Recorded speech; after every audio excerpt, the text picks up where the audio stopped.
Makes Us Stronger by A Light in the Shadows. Read by Rat Overlord. Chapter 2. Midori Isuku. I'll take care of Eraser. After all, he's our most valuable hostage. The words wouldn't stop echoing in his brain. His hands tightened around Hitoshi's arms. I should have used one for all. Maybe I could have gotten all of us out of here, but I didn't even try. Maybe Aizawa-sensei wouldn't even be in this position. One of the armed men let his rifle hang across the front of his chest. He reached into his back pocket and pulled out 2 pairs of handcuffs and approached him and Hitoshi. His eyes widened. Those are quirk suppression cuffs. Only the police have them. How did they get their hands on those? The erasure hero groaned when he was flipped over onto his stomach. Hitoshi escaped his grip and took a few steps forward. What the hell are you doing? Let him... The man approaching them didn't even hesitate to strike Hitoshi in the face with the butt of his rifle. A few screams erupted from the crowd. Shinzo! Isuku rushed forward and caught him before he could hit the ground, struggling under the unexpected weight. Hitoshi clutched his nose and screwed his eyes shut. He managed to get his feet under him so Isuku could help him completely right himself. Are you... He trailed off once Hitoshi took his hands away from his face. Blood streamed from Hitoshi's nose and covered his hands. Isuku's gaze then locked on the massive red stain on his chest. That's Aizawa-sensei's. His eyes wandered back towards his teacher, and his blood ran cold. The blond man now held Aizawa up by his hair, forcing him to look at Hitoshi. His eyes were glowing, and his hair was floating. He clenched his teeth while he tried to loosen the blonde's grip. Isuku saw something that he hoped he'd never see in his teacher's face. Fear. And then Isuku's eyebrows rose. Aizawa-sensei just got shot. He's probably not in any position to use erasure, even if he wanted to, unless... Get those cuffs on them. I can't risk any of you answering the mind freak's questions. Shota's bloodshot eyes twitched, but he never blinked. Hitoshi paled when the realization must have dawned on him as well. He's forcing Aizawa-sensei to use his quirk. A pair of rough hands grabbed his own, and cold metal clamped down on his wrists. A hand dove into his front pocket and confiscated his phone. The man didn't hesitate to cuff Hitoshi's wrists in front of him as well, not even caring about his attempts to stop the blood still dripping from his nose. He was patted down a second later, but he didn't appear to have anything else on him. The blonde finally let go of Shota's hair, and the hero collapsed. Don't touch them, he gritted out. Despite the gunshot wound, the man was trying to push himself up, his gaze set on the 2 boys. The blonde only laughed and delivered a swift kick to his ribs. I'm afraid you're not the one in position to be making any demands, Eraser. Although it might give you peace of mind to know that as long as we have everyone's full cooperation, no one else will get hurt. Hiroji. The man that cuffed the 2 students perked up. Kazuma, Tabito, hurry. The cops should be here any second. Hiroshi didn't hesitate to reach in his back pocket and pull out some zip ties. He approached his mom next, instantly grabbing her wrists and wrapping the tie around them. He moved on to the father and daughter next to them. Another man came up behind Hiroshi with a bag, and everyone's phones were taken and dumped into it. Once the 2 had moved down to the other hostages, his mom leaned past him and closer to Hitoshi. Are you all right? She whispered. I'm fine. The blood dribbling out of his mouth as he spoke said otherwise. Unfortunately, they didn't exactly have time to discuss it. Move it! Isuku turned his attention to the voice. Once the civilians were restrained, they were being herded to the front of the bank. He glanced back to the tellers. They were dumping money into another bag, but one was being led to the back of the bank. There has to be at least 30 of us, and they seem to be prepared. The leader must have recognized us from the sports festival if he wanted the quirk suppression cuffs on us. He knows about Eraserhead. There's no way this is just a simple bank robbery.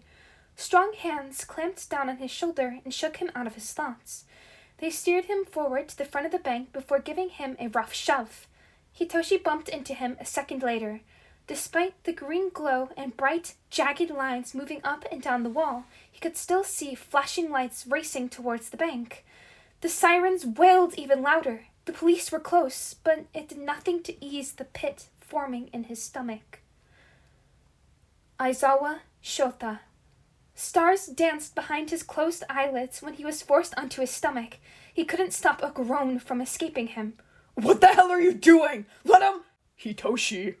A sickening crack echoed through the lobby. Shizo! Ignoring the agony pulsing from his shoulder, he barely managed to raise his head and open his eyes.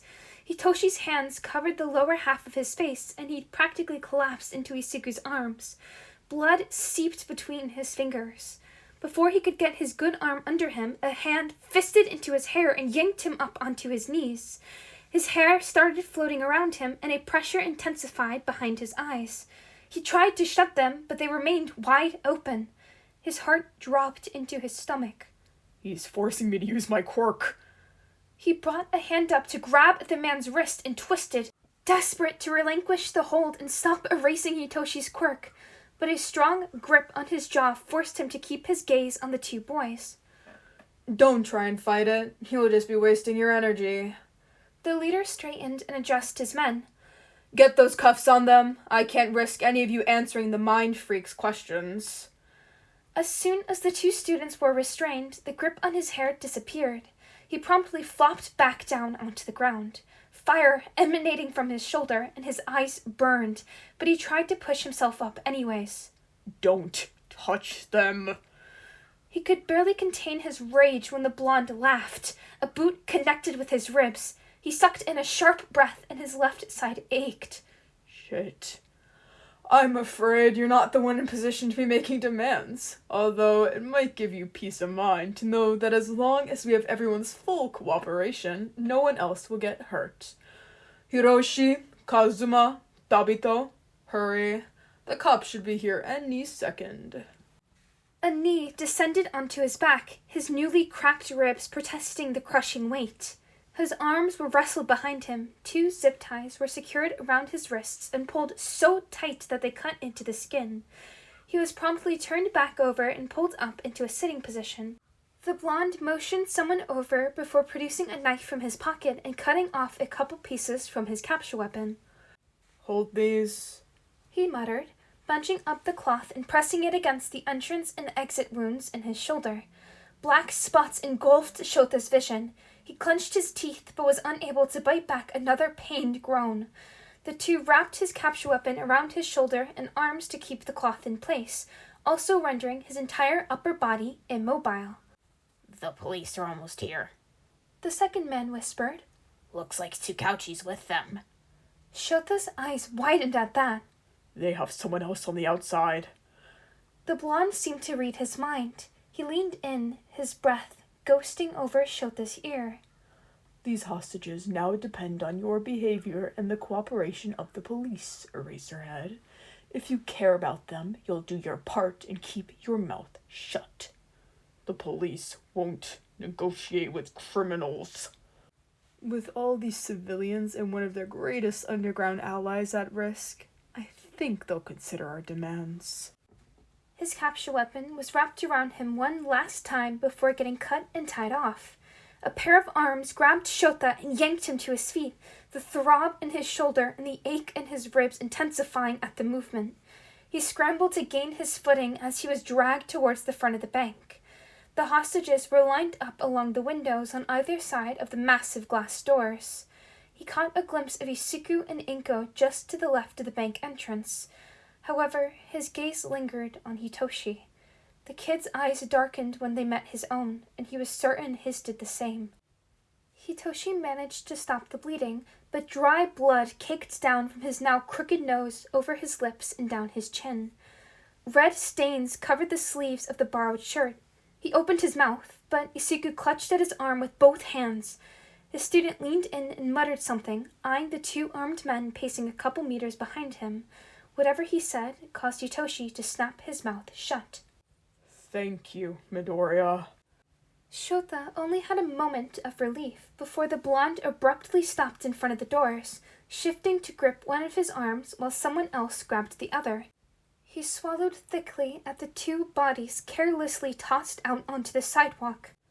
The sirens wailed at an almost deafening level as the police cars swarmed the street and the civilians that had gathered in front of the bank scattered. Yamada Hisashi. He checked his phone again, fingers automatically clicking on the group messages. Nemuri. What does Shinso want for dinner? Hisashi. Is there anything else I could pick up while I'm out? I'm about to head to the grocery store. Still no response from Shouta. His lips quirked into a thin line as he pressed the home button. He tucked a long, blonde strand of hair behind his ear and fell in line with the horde of people entering the grocery store. It's not like Sho to ignore us for an hour. Well, not when we actually need something, but it's not like he's not busy. Just as he was about to put the phone back into his pocket, it vibrated. His eyebrows shot up when Nemuri's name flashed across the screen. Hey, Nem. Have you heard from Shouta? She cut him off. He stopped immediately at her tone. A few people bumped into him, and he stumbled a few steps before veering off into one of the aisles. Not since he left his place this morning, he said. But he and Shinso are probably... Gunshots have been reported coming from the Shokochukin Bank. Tsukauchi just called, and I'm on my way. Hisashi's eyes widened. Shouta and Shinso were heading in that direction. He bolted back down the aisle and out of the store. I'm just over a kilometer away. I'll see you soon. He hung up, but immediately dialed Shota's number. No answer. Damn it, Sho! He grumbled under his breath and shoved his phone back into his pocket. This can't be good. He wouldn't ignore my calls, especially not now. I can't even call Shinso. He sprinted a couple blocks down the street before rounding a corner and skidding to a halt. Not a single car was on the road. He couldn't remember the last time he'd seen this many civilians crowding the streets. His phone vibrated in his pocket, but he paid it no mind. Red and blue lights flashed in the distance. Ignoring the name-calling and curses thrown in his direction, he elbowed his way through the crowd. He stopped dead in his tracks when he reached the blockade.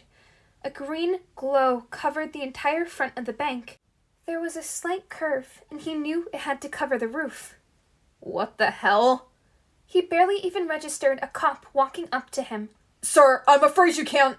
He whipped out his hero license, never taking his eyes off the bank. A nervous chuckle came from the man. I'm so sorry, President Mike. I didn't recognize you. The voice hero waved a hand as the cop let him through. He glanced down at his yellow t-shirt and loose black jacket, almost forgetting that he actually wasn't in his hero costume. It's fine, he muttered with a grin. Once inside the blockade, a familiar voice shouted over the buzz of curious civilians. Mike! Nemuri, wearing a simple pair of jeans and a purple sweater with her hair tied back in a ponytail, wasted no time grabbing his arm and dragging him into the blockade of police cars. He almost chuckled. The cops probably stopped her, too. He scanned through the cars and officers, but there was still no sign of Shouta. His phone was vibrating again, but it stopped as soon as Detective Tsukauchi caught sight of him and tucked his phone away. He approached the two heroes. I'm glad you're here, President Mike. I was hoping you were nearby. I'm assuming we've got a hostage situation inside the bank. Naomasa frowned, but nodded. We were hoping you'd talk to the villains with us, in case they're listening. Hearing a familiar voice might calm the hostages down. Hisashi raised his eyebrows. And you want the villains to know heroes are coming to the scene? Again, the detective nodded. He motioned for Hisashi to follow him.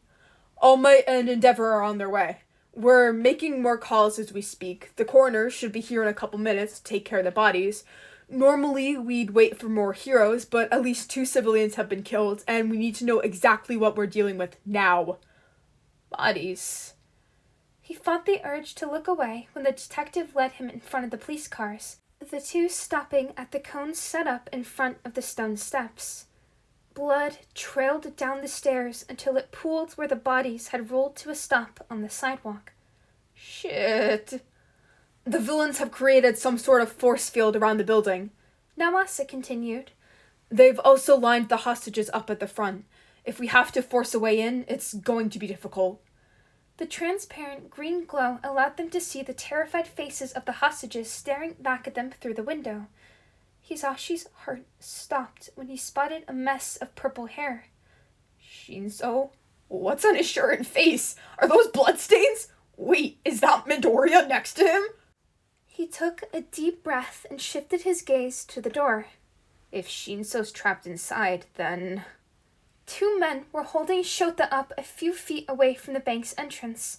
He was slightly slumped over. His hands were restrained behind his back, and his capture weapon was wrapped around his chest. Shit! They have Eraserhead. Namasa mumbled. He pulled out his phone.